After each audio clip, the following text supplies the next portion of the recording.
wabarakatuh.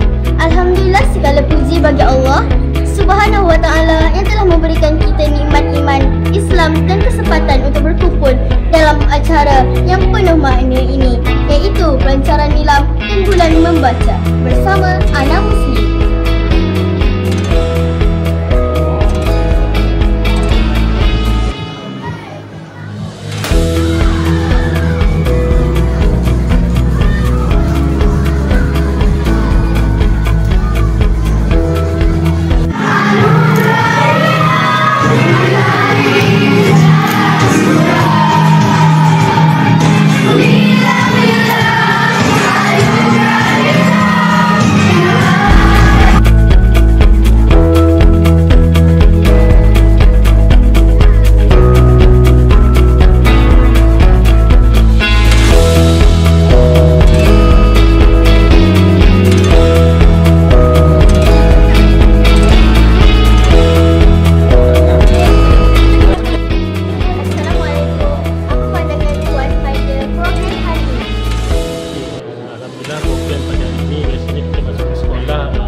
Pertandingan berwarga untuk tahap 1 dan juga pertandingan kuis spontan tahap 2 lah. Apa harapan Tuan terhadap program ini di masa akan datang? Berharap juga lah sekolah ini untuk memupuklah semangat membaca untuk anak-anak dan murid dari segi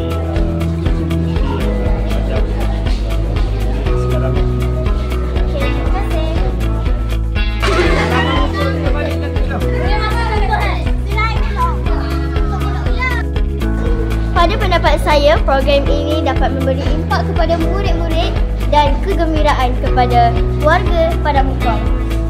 Mari kita tanya murid pula. Apakah pandangan awak pada hari ini? Saya gembira dan ceria dan mendapat membeli buku-buku. Apa yang awak beli hari ini?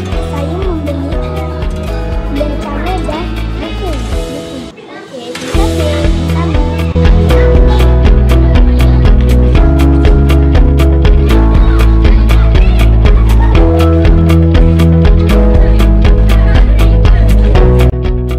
Apa perasaan anda pada hari ini?